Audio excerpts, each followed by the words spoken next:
Hello and welcome students. Hope all of you are well, you are safe. Now, today I have come up with a chapter. The name of the chapter is GST in accounting. ठीक है? So before starting, I would like to say you something.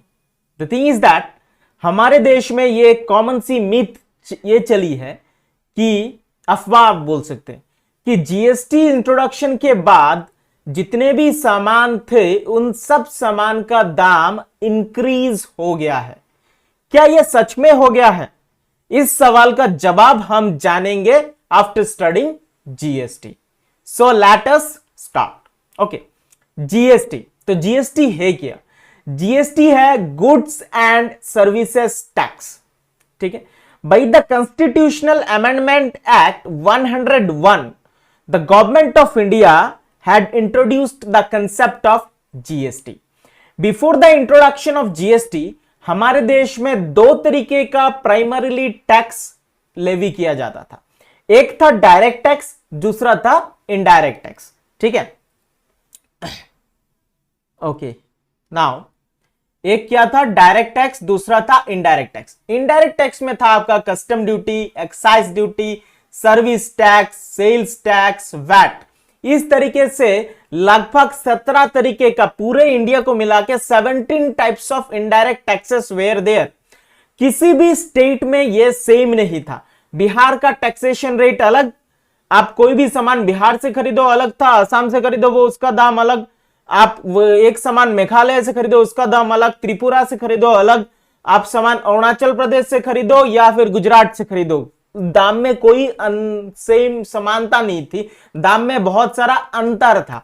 इसी अंतर को खत्म करने के लिए government of India ने एक डिसीजन लिया कि हम वन नेशन वन टैक्स की कंसेप्ट लाते हैं। तो जीएसटी को वन नेशन वन टैक्स भी कहा जाता है। क्या? वन नेशन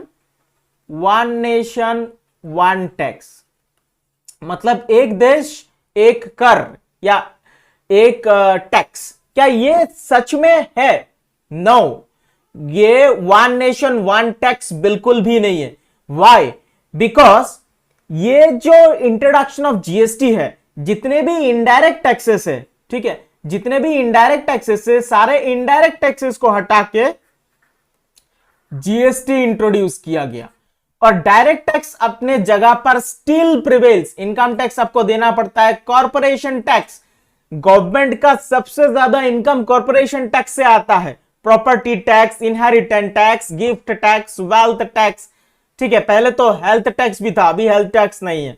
ठीक है, तो एक्चुअल में जीएसटी क्या है? GST is nothing but the accumulation of indirect taxes, not the direct tax. इसका मतलब क्या ये वन नेशन वन टैक्स है? नहीं, हम ये कह सकते हैं one nation one indirect tax, that one we can say, but we can not say that one nation one tax. Clear to you? Now, who has to pay GST? ये GST देना किसको पड़ेगा? ठीक है, देखिए, किसी भी बिजनेस जिसका टर्नओवर सालाना 20 लाख रुपए से ज्यादा है, सालाना मतलब पर एनम, पूरे साल में किसी भी बिजनेस का ट्रांजैक्शन अगर 20 लाख से ज्यादा होता हो तो उसे जीएसटी देनी पड़ेगी। ठीक है, दूसरा, किसी भी इंटरस्टेट ट्रांजैक्शन, इंटरस्टेट का मतलब कोई सामान आसाम में प्रोड्यूस हुआ हो और उसे वेस्ट बंगाल में बेचा गया, वेस्ट बंगाल में प्रोड्यूस हुआ आसाम में बेचा गया, दिस टाइप ऑफ ट्रांजैक्शन के लिए जीएसटी देना अनिवार्य है। उसके बाद ऑनलाइन, हम ज्यादातर अभी क्या करते हैं? ऑनलाइन शॉपिंग कर रहे हैं, क्योंकि लॉकडाउन चल रहा है तो डेफिनेटली अभी हम लोग क्या कर रहे हैं? ऑनलाइन शॉपिंग कर रहे हैं। तो ऑनलाइन में आप 10 रुपए का सामान खरीदो या 10 लाख का सामान खरीदो या कोई भी कितने भी अमाउंट का सामान खरीदो, ऑनलाइन में आपको जीएसटी देनी अनिवार्य है। तो किन किन को जीएसटी देनी पड़ती है? किसी भी बिजनेस का सालाना टर्नओवर अगर 20 लाख रुपए से ज्यादा है उसे जीएसटी देनी है। फॉर एनी इंटरस्टेट ट्रांजैक्शन मतलब स्टेट और स्टेट के बीच में ट्रांजैक्शन होने से इंडिविजुअली करेगा, सिर्फ स्टेट गवर्नमेंट नहीं, इंडिविजुअल भी कर सकता है, कॉर्पोरेट बॉडीज भी कर सकते हैं, बिजनेसमैन भी कर सकता है। मतलब असम का एक बिजनेसमैन दिल्ली से सामान मंगवा रहा है तो उसे जीएसटी देनी पड़ेगी। ठीक है, उड़ीसा का एक बिजनेसमैन आसाम से सामान मंगवा रहा है तो उसे जीएसटी देनी पड़ेगी। और ऑनलाइन में आप कोई भी खरीदी करते हो या बेचते हो सामान को, यू नीड टू पे the GST. Clear? Okay, now types of GST. इसे लेकर भी लोगों के बीच में एक बहुत सारी भ्रांतियां आ चुकी है कि जीएसटी, नॉर्मली जीएसटी 4 तरीके का होता है। एक हो गया आपका सीजीएसटी। एक क्या है CGST? Central goods and services tax. SGST state goods and services tax. IGST integrated goods and services tax. UTGST union territory goods and services tax. ठीक है, तो एक भ्रांति तो यह है कि क्या हमको ये चारों टैक्स देनी है? No, not at all. चारों टैक्स देने की कोई जरूरत नहीं है। अभी हम इसे क्लियरली समझते हैं थ्रू द इंडियन मैप।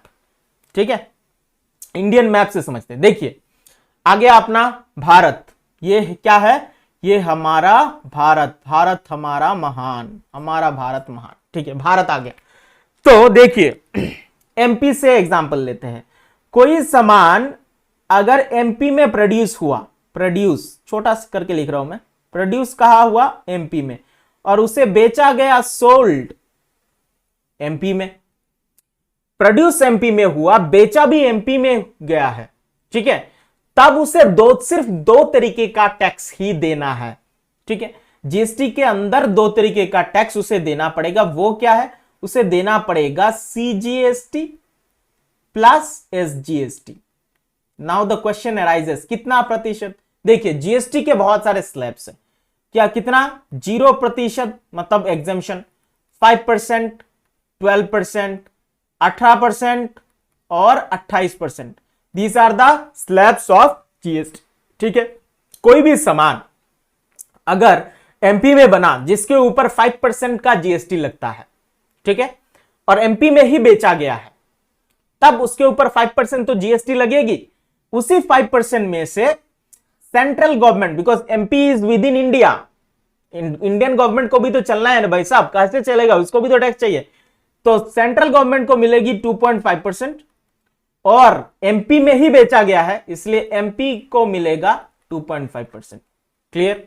उसी तरीके से हम आसाम में रहते हैं, तो आसाम में कोई सामान प्रोड्यूस होके आसाम में ही बेचा जा रहा है। ठीक है, आसाम में प्रोड्यूस होके आसाम में ही बेचा जा रहा है। ठीक है, दैट्स वाई तब आसाम में अगर प्रोड्यूस होके आसाम में ही बेचा जा रहा है, तब भी 2 तरीके का टैक्स, सीजीएसटी और एसजीएसटी। ठीक है, समझ लीजिए कि इसके ऊपर टोटल 12% लगता है। तो 6% होगा सेंट्रल गवर्नमेंट का हिस्सेदारी और 6% होगा स्टेट गवर्नमेंट की हिस्सेदारी। Clear to you? Okay, now तो नॉर्मली हमें अभी पता चल जाए कि ये चल गया है कि स्टेट के अंदर कोई चीज सामान प्रोड्यूस होके या सर्विसेज प्रोड्यूस होके उसी स्टेट के अंदर बेचा जाए तो सिर्फ 2 ही टैक्स लगता है। जीएसटी तो लगती है पर 2 तरीके का, एक सीजीएसटी एक एसजीएसटी, सेंट्रल गवर्नमेंट का हिस्सा और स्टेट गवर्नमेंट का हिस्सा। क्लियर? नाउ देखिए दिल्ली, दिल्ली क्या है? UT union territory, Ladakh union territory, JNK union territory. तो कोई सामान अगर लद्दाख में प्रोड्यूस हुआ और उसे बेचा गया लद्दाख में प्रोड्यूस होके बेचा गया लद्दाख में, तब उस जो जीएसटी लगेगी, समझ लीजिए 18% का जीएसटी है, 18% का जीएसटी है। ठीक है, तब जो जीएसटी लगेगा 2 तरीके का, because Ladakh is within India, CGST लगेगी और उसके साथ लगेगी UTGST, because Ladakh is union territory. Clear to you? I think you have the clear concept. Okay, अभी हमने 3 सीख लिया, सीजीएसटी, एसजीएसटी, यूटीजीएसटी। अभी हम सीखते हैं आईजीएसटी। आईजीएसटी का मतलब integrated goods and services tax. ठीक है, तो integrated goods and services tax क्या है और कब यह लगता है? देखिए समझ लीजिए कि कोई सामान प्रोड्यूस हुआ महाराष्ट्र में, कहां प्रोड्यूस हुआ? महाराष्ट्र में। ठीक है, और उसे बेचा जा रहा है ओडिशा में, कहा? Sold in Odisha. ठीक है, प्रोड्यूस कहां हुआ? महाराष्ट्र, बेचा कहा जा रहा है? ओडिशा में। नाउ अभी तो एक कंसेप्ट ये बहुत मतलब कैओस या कन्फ्लिक्ट करने वाले सिचुएशन है। उड़ीसा बोलेगा जो स्टेट का पार्ट है वो हमें दीजिए, महाराष्ट्र बोलेगा सामान तो हमारे इधर से प्रोड्यूस हुआ है तो हमें दीजिए। ठीक है, इसी कॉन्फ्लिक्ट को खत्म करने के लिए गवर्नमेंट इस जो ट्रांजैक्शन हुआ है इसको डायरेक्ट गवर्नमेंट चार्ज करेगी, सेंट्रल गवर्नमेंट चार्ज कर लेता है, और ये जीएसटी को कहा जाता है आईजीएसटी। ये पूरा स्लैब समझ लीजिए 18% का आईजीएसटी, तो पूरा 18% ही आईजीएसटी ले लेगा। कौन लेगा? Central government. सेंट्रल गवर्नमेंट बाद में लौटा भी देगा सेंट्रल गवर्नमेंट। जैसे ही सेंट्रल गवर्नमेंट ने इंटरस्टेट ट्रांजैक्शन हुआ तो पूरा जीएसटी किसके पास जाता है? सेंट्रल गवर्नमेंट के पास। फिर सेंट्रल गवर्नमेंट क्या करता है? वो अपना हिस्सा रख लेता है, 9% वो अपने पास रखेगा सीजीएसटी, और बाकी 9% एक्चुअल में जहां पर सेल हुआ है, मतलब गुड्स का जो फाइनल डेस्टिनेशन था उस स्टेट को भेज देगा। ठीक है, मतलब किसे भेजेगा? उड़ीसा को भेज देगा। इसीलिए इसे डेस्टिनेशन जीएसटी भी बोलते हैं। क्या बोलते हैं? Destination GST. क्यों?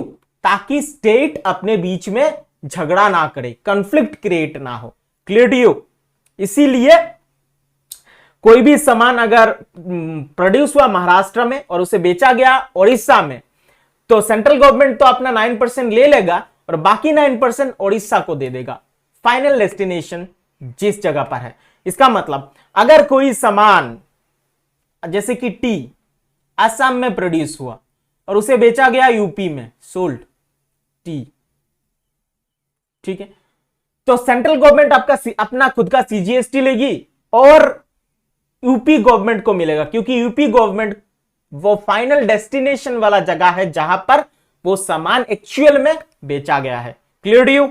ओके, नाउ हम देखते हैं दो बिल जिसके वजह जिसको देखने के बाद पूरा जीएसटी का कंसेप्ट समझ में आएगा। बिफोर जीएसटी देखिए, कोई भी अगर हम सामान खरीदते थे इसके ऊपर इतने सारा टैक्स लगता था, service charge, food taxable VAT, beverageable tax, beverage tax, service tax. लेकिन आजकल अगर विद इन द स्टेट कोई ट्रांजैक्शन हो तो सिर्फ क्या लगता है? एसजीएसटी एंड सीजीएसटी, दोनों को टुगेदर तो हम जीएसटी ही बोलते हैं।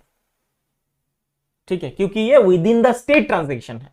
ठीक है, अगर इंटर स्टेट ट्रांजैक्शन है तो उसके ऊपर लगता है क्या? आईजीएसटी, और बाद में इसी आईजीएसटी को सेंट्रल गवर्नमेंट अपना हिस्सा लेती है सीजीएसटी, और डेस्टिनेशन स्टेट मतलब एक्चुअल में जहां पर कंजम्पशन हुआ है उसको दे देता है 9%। क्लियर?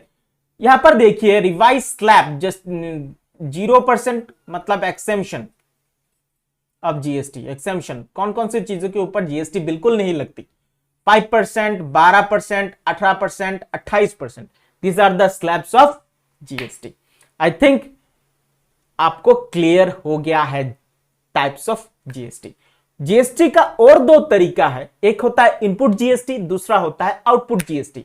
तो क्या दोनों किसी भी ट्रांजैक्शन के ऊपर, याद रखिए हम as we are talking about business, तो बिजनेस में इनपुट होता है, आउटपुट होता है। कोई सामान बनाता है, कोई बेचता है कि नहीं? कोई बनाएगा, कोई बेचेगा। तो बिजनेस में दो चीज होता है, input of raw materials, electricity, furniture, professional services input, और गुड्स एंड सर्विसेज बाहर निकल के आया वो होगा आउटपुट। तो एक हो गया इनपुट, दूसरा हो गया आउटपुट। तो जीएसटी में भी दो तरीके का जीएसटी लगता है, एक हो गया इनपुट जीएसटी, दूसरा हो गया आउटपुट जीएसटी। तो क्या एक्चुअल में गवर्नमेंट को दोनों मिलता है? लेट अस सी, क्या दोनों इनपुट और आउटपुट गवर्नमेंट को मिलता है? देखिए समझ लीजिए कि राम एक गिफ्ट कॉर्नर है, राम के पास एक गिफ्ट कॉर्नर है, राम इज द वेंडर या शॉप का ओनर है। उसने एक टॉय खरीदा, डेफिनेटली वो अगर टॉय खरीदेगा बेचने के लिए, उसने एक टॉय खरीदा 100 रुपए में, उसके ऊपर उसने जीएसटी दिया 10%, मतलब उसको वो टॉय कितने की पड़ी? 110 रुपए। 10 रुपए वो जीएसटी दे चुका है। क्लियर? उसी टॉय को जब वो बेचेगा, अभी तो उसे बेचना पड़ेगा ना, तो उसने जो GST at the time of purchase जो जीएसटी दिया था उसको बोलते हैं इनपुट जीएसटी। ठीक है? अच्छा, और अभी वो टॉय बेच दिया, बेचने के टाइम में वो डेफिनेटली 110 रुपए में खरीदा, 110 में बेचेगा क्या? नो, 110 में बेचने से उसका क्या फायदा होगा? क्या नहीं। इसीलिए वो अपना प्रॉफिट रखेगा, मार्जिन रखेगा, फिर तो बेचेगा। समझ लो उसने 160 रुपए रखा, उसके ऊपर 10% जीएसटी लगा दी। जीएसटी का तो स्लैब ऑलरेडी है, उसके ऊपर 10% जीएसटी लगता है। तो अभी जो जीएसटी है उसको बोला गया है eight the time of selling जो जीएसटी लगता है वो है आउटपुट जीएसटी, और eight the time of purchase जो जीएसटी लगा वो हो गया इनपुट जीएसटी। तो इधर में भी 10% लगा दिया जीएसटी, तो एक्चुअल में दाम निकल के आया 176 रुपए, 176। तो जब वो खरीदा गया था तब गवर्नमेंट को मिला 10 रुपए, 10%, 10 रुपए जीएसटी। और जब उसने डेफिनेटली जब खरीदा तभी तो नहीं बेचेगा, 2-3 महीने के बाद बेचा जाएगा। उसके बाद जीएसटी उसने कलेक्ट किया कितना? 10%, मतलब 16 रुपए आउटपुट जीएसटी, 16 रुपीज। तो पहले तो 10 रुपए वो गवर्नमेंट को दे ही चुका है, तो क्या हुआ 16 रुपए भी देगा? नो, उसने जितना जीएसटी दे दिया वो अपना वो जीएसटी का पैसा रख लेगा, और बाकी जो बचेगा, क्योंकि गवर्नमेंट के पास वो जीएसटी तो चला गया ना एक्चुअल में, गवर्नमेंट हैज ऑल इनडायरेक्ट, इसीलिए तो बोला है इनडायरेक्ट टैक्स। गवर्नमेंट ने तो एक्चुअल में government has taken that money, 10 रुपए तो गवर्नमेंट को मिल गया, इसीलिए वो 10 रुपए को छोड़कर जितना एक्स्ट्रा मनी, 10 एक्स्ट्रा मनी कितना? 6 रुपए, इसे बोलते हैं net GST. Output GST minus input GST, it is net GST. तो इनपुट जीएसटी के साथ नेट जीएसटी प्लस करके गवर्नमेंट को मिलेगा total GST. Clear? Total GST कैसे मिलता है इसका मैं एक फॉर्मूला लिखा देता हूं। टोटल जीएसटी, इसका पहला तो होता है आपका input GST, input GST plus net GST, ठीक है, ये होता है total GST which is given और which is being available for the government. ठीक है, मतलब 10 रुपए पहले का, और अभी ये जो राम अपना 10 रुपए कट के कितना रह गया? 6 रुपए, ये 6 रुपए गवर्नमेंट को मिल जाएगा, तो गवर्नमेंट को टोटल मिलेगा 16 रुपए। क्लियर? ये जो 6 रुपए, ये 6 रुपए राम को as a GST return file करना पड़ेगा। किसको? गवर्नमेंट को। गवर्नमेंट को रिटर्न करना पड़ेगा, क्योंकि ये जो जीएसटी है इसका हक, ये जो जीएसटी के ऊपर हक किसका है? गवर्नमेंट का हक है। क्लियर? तो एक्चुअल में राम का प्रॉफिट कितना बना? 176 में बेचा, 110 में खरीदा, 66। तो क्या एक्चुअल में 66 प्रॉफिट है? नो, 66 तो ग्रॉस प्रॉफिट है। इसके ऊपर तो 16 रुपीज का टैक्स गया ना, 16 रुपीज का तो टैक्स चला गया। एक्चुअल में राम का प्रॉफिट कितना हुआ? 50 रुपए, only 50 rupees is the net profit. Clear? Now ये जो रिटर्न है, एक्स्ट्रा जीएसटी का पैसा जो वेंडर्स या ग्रोसरी शॉप वाला ओनर या जितने भी शॉप ओनर्स है जिनके पास ये रिटर्न रह जाता है, इस रिटर्न को फाइल करने के लिए बहुत सारे जीएसटी रिटर्न का तरीका है, और इसे बोलते हैं जीएसटी आर या जीएसटी रिटर्न। ये हर महीने में 3 बार फाइल करनी होती है। ठीक है, मतलब हर 10 दिन के बाद, क्योंकि 10 दिन का हिसाब थोड़ा कम रहेगा, इसीलिए ये रिटर्न देने में आसानी रहेगी। Clear to you? ओके, जैसे GST R 1, 2, 3, 4, 5, 6, 7, 8, 9, 10 and 11, this are the 11 types of GST returns. हर एक आइटम का अलग अलग तरीके से जीएसटी रिटर्न फाइल किया जाता है। तो जीएसटी रिटर्न समझ में आ गया। The net GST which is received और the extra amount of GST which is received by the vendor at the time of selling the product. Clear? इसे बोलते हैं नेट जीएसटी या एक्स्ट्रा जीएसटी, और उससे ही रिटर्न के तौर पर गवर्नमेंट को पहुंचाना होता है, और जो नहीं देता वो कहलाता है जीएसटी का घपलाखोर। समझ में आया कि नहीं? ओके, नाउ अभी हम पता करते हैं कि कौन कौन सा कितना प्रतिशत जीएसटी किस किस चीजों के ऊपर लगता है। देखिए, ऐसे तो बहुत सारा आइटम्स है, 1200 से ज्यादा आइटम है जिसके ऊपर जीएसटी लगता है। तो let us check now. Exempted, exempted का मतलब 0% जीएसटी, मतलब कोई जीएसटी नहीं लगता। कौन सा आइटम के ऊपर? जैसे फूड ग्रेन्स, चावल, आटा, दाल, दूध, गुड़, दही, मतलब जो वेरी मच एसेंशियल, जिनके बिना लोग जिंदा नहीं रह सकते, इसके ऊपर गवर्नमेंट कोई भी टैक्स या जीएसटी नहीं लेता। डू रिमेंबर, अगर कोई इसके ऊपर जीएसटी ले रहा है तो वो कानूनन अपराध है, आप इसके खिलाफ कंज्यूमर फोरम में कंप्लेन कर सकते हैं। ठीक है, उसके बाद थोड़ा लग्जरियस लाइफ की तरफ हम जैसे बढ़े, जो लोग शुगर, चीनी के बिना मर जाएंगे क्या? ऐसा तो कुछ नहीं है ना, लेकिन भात या रोटी के बिना मर जाएंगे, चीनी के बिना तो जिंदा रहेंगे। चीनी खाए बिना बहुत सारे लोग जिंदा रहते हैं और भी अच्छा भी है ये। अगर कोई चीनी नहीं खाता, वेरी गुड। ठीक है, अभी शुगर हो गया, टी हो गया, कॉफी, एडिबल ऑयल, इन सब के ऊपर 5% जीएसटी लगता है। ठीक है, उसके बाद 12% जीएसटी लगता है किसके ऊपर? आपका बटर हो गया, घी हो गया, मोबाइल हो गया, mobile phone very much essential हो गया अभी आजकल। लोग, जो बंदा अच्छा स्मार्टफोन खरीद पा रहा है, डेफिनेटली उसके पास पैसे है, तो 12% टैक्स दो भाई, टैक्स दे के खरीदो, गवर्नमेंट को टैक्स दे के खरीदो। उसके ऊपर और लग्जरियस थिंग जैसे कि आइसक्रीम, हेयर वेल, सोप, टूथपेस्ट, उसके बाद फेशियल टिश्यूज, बहुत सारे ऐसे टिश्यू पेपर, ये वो, इसके ऊपर भी 18% जीएसटी लगता है। ठीक है, उसके बाद एक्स्ट्रा लग्जरियस थिंग जैसे कार, ठीक है, custard powder, paan masala, perfume, shampoo, makeup, fireworks, motorcycle, मतलब एक्स्ट्रा एसी वगैरह, इन सब में 28% का जीएसटी लगता है। तो इस जितने भी मैंने इधर लिखा है, इसके ऊपर आप क्या कर सकते हो, इससे आप स्क्रीनशॉट ले सकते हो और फिर आप देख सकते हो किसके ऊपर कितना प्रतिशत का जीएसटी लगता है। ठीक है, नाउ क्योंकि सारा आइटम्स बोलना पॉसिबल नहीं है, कौन कौन से ऐसे आइटम्स है जो जीएसटी के अंदर नहीं आते? जीएसटी के अंदर नहीं आते पेट्रोल। नाउ अभी इसके ऊपर भी बहुत सारा बवाल होता है कि पेट्रोल जीएसटी के अंदर आता क्यों नहीं है। देखिए, पेट्रोल को अगर गवर्नमेंट जीएसटी के अंदर डालेगी तो गवर्नमेंट मैक्स टू मैक्स कितना जीएसटी चार्ज कर सकती है? सिर्फ 28% जीएसटी ही चार्ज कर सकती है। तो गवर्नमेंट अगर 28% जीएसटी चार्ज करेगी तो पेट्रोल आपको मिलने लगेगी 35 से 40 रुपए में। देखिए, मेरा बात सुन के, I am not giving my opinion, I am just sharing my knowledge with you all. Okay, तो पेट्रोल का दाम आ जाएगा 40 रुपए, तो गवर्नमेंट को अभी जो एक्स्ट्रा 40-50 रुपए टैक्स की ओर में मिलता है, ये नहीं मिलने वाला। तो जब गवर्नमेंट को पैसा मिलेगा नहीं तो गवर्नमेंट लोगों को ऊपर खर्चा कैसे करेगा? कोविड-19 में फ्री ट्रीटमेंट दे रहा है, फ्री वैक्सीन लगा रहा है, रोड बना रहा है, ब्रिजेस बना रहा है, हमारे डिफेंस सिस्टम को स्ट्रांग कर रहा है, ताकि हम जो रात को सो पाते हैं ना, किस लिए? क्योंकि हमारे जवान बॉर्डर पे खड़े हैं।